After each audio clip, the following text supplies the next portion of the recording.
প্রিয় দর্শক সকলকে স্বাগতম দা নোয়াখালী ফেসবুক পোস্ট।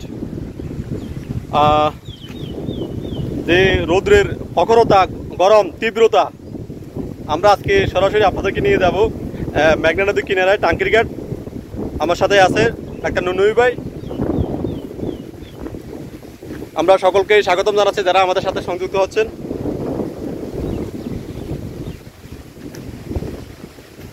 নুনু ভাই, কি অবস্থা এখন? আলহামদুলিল্লাহ, নদী ভাঙতেছে। আমাদের হাতিয়া উপজেলার মাননীয় এমপি মহোদয়, সিডিএসপি সহ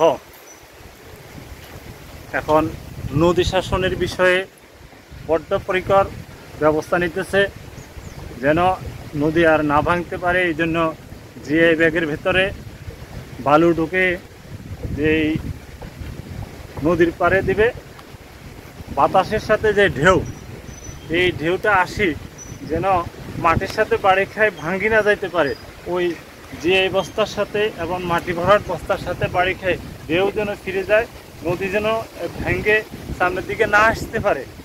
এই জন্য হাতিয়া উপজেলার মাননীয় এমপি মোহাম্মদ আলী সাহেব এবং সিডিএসপি ঊর্ধ্বতন কর্মকর্তা সহ এই কাজগুলা সামনের দিকে করার জন্য পরিকল্পনা করতেছে। ধন্যবাদ নাসির ভাই। থ্যাংক ইউ ভাই, আপনাকে অসংখ্য ধন্যবাদ। আমাদেরকে বয়সরের যে সার্বিক বিষয়টা নিয়ে কথা বলেছেন, আপনাকে অসংখ্য ধন্যবাদ। প্রিয় সুধী, সকলে আমাদের সঙ্গেই থাকুন। আমরা এখন ক্রমান্বয়ে চলে যাচ্ছি আপনাদেরকে দেখানোর জন্য যে বয়সরে মেঘনা নদী কী তীব্রতা, এই খরস্রোতা অবস্থা, এই বিষয়টি আমরা আপনাদের সাথে শেয়ার করব। আমাদের সঙ্গেই থাকুন।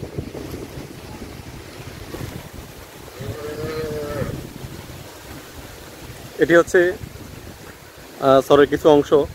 এর পরেই আপনারা মোবাইল স্ক্রিনে দেখতে পাচ্ছেন নদী।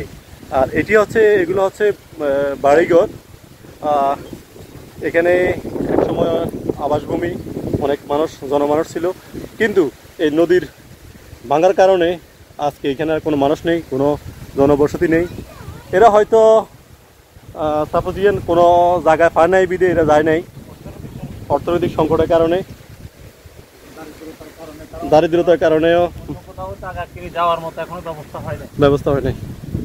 এলাকার মানুষগুলো তো হইলো নদী, এতে মাছের সাথে জেলে, কিন্তু এই যে জেলেদের এখন ভালো পরিমাণে মাছ পাওয়া যাইতেছে না, নদীর অবস্থাও ভালো না। এই জন্য এরা এখন পর্যন্ত এই কষ্ট ক্লাস করে নদীর পাশে থাকতেছে। স্থান পরিবর্তন করে নাই, হ্যাঁ, স্থান পরিবর্তন করার ব্যবস্থা নেই, করে নাই সেটা না, তারা ব্যবস্থা নাই তাদের, যে কোথাও যায় কিছু জায়গায় কিনে তারা ব্যবস্থা করবে, কোনো ব্যবস্থা নাই। এই জন্য তারা করতে পারতেছে। নদীরও তুই একটু দয়া কর, ভাঙিস নাই আর বাপের বিটা অসৎ বাড়ি কর। ফের শুধু আসলে যার ভেঙে যায় সেই বুঝে যে নতুনত্ব করে আবার তৈরি করা কত কষ্ট, কত বেদনাদায়ক।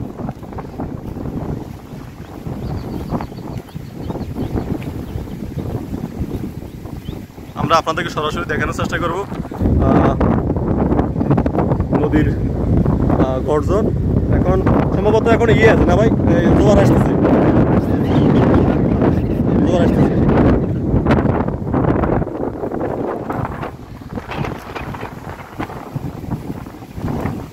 নদীর কুল ভাঙে কুল করে, এই তো নদীর খেলা। পাশের মানুষ দূরে গেলে যায় কি তারে বলা।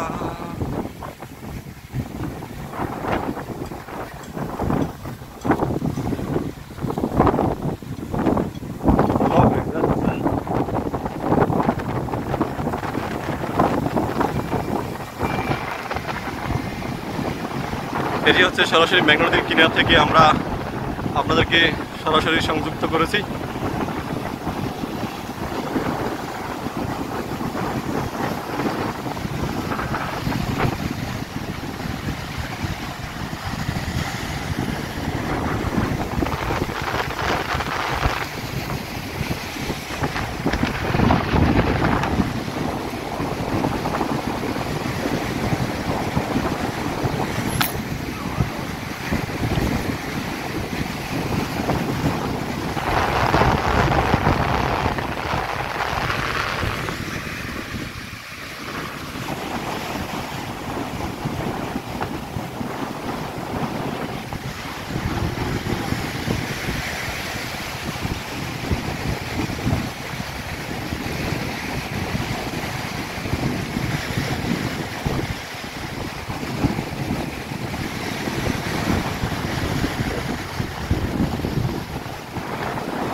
প্রিয় সুধী, আমার ডাইন সাইডেই এখন এই মুহূর্তে ব্যাঘাতী কি গর্জন, তীব্রতা, ক্ষিপ্রতা, হিংস্রতা, সেটি আমি আপনাদেরকে দেখানোর চেষ্টা করছি। ঠিক এইভাবে ঢেউয়ের পরে ঢেউ এসে হাজার হাজার আবাসস্থল, বসতবাড়ি সবগুলো আসলে ভেঙে চুরে তছতছ করে দেয়। এভাবে সরাসর যেখানে মানুষের ফসলি জমি ছিল, যেখানে মানুষ ছিল, আজকে জনমানব শূন্য একটি এলাকা, সেখানে আর কোনো বসতবাড়ি নেই। তো সেই বিষয়টি আপনাদের সাথে শেয়ার করার চেষ্টা করলাম। যদি আপনাদের কাছে অবশ্যই ভালো লেগে থাকে তাহলে অবশ্যই লাইক, কমেন্ট, শেয়ার করবেন।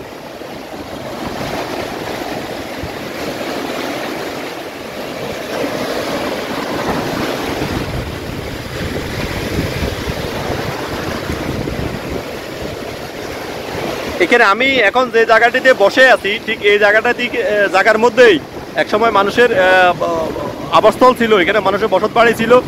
আর বাড়ির আঙ্গিনাতে নারকেল গাছগুলোতে দেখা যাচ্ছে নারকেল গাছ, সুপারি গাছ, বিভিন্ন ফলজ বনজ গাছগুলো ছিল। কিন্তু এগুলা কিন্তু একসময় নদীর গর্ভে তলিয়ে গেছে, এখন আর নেই।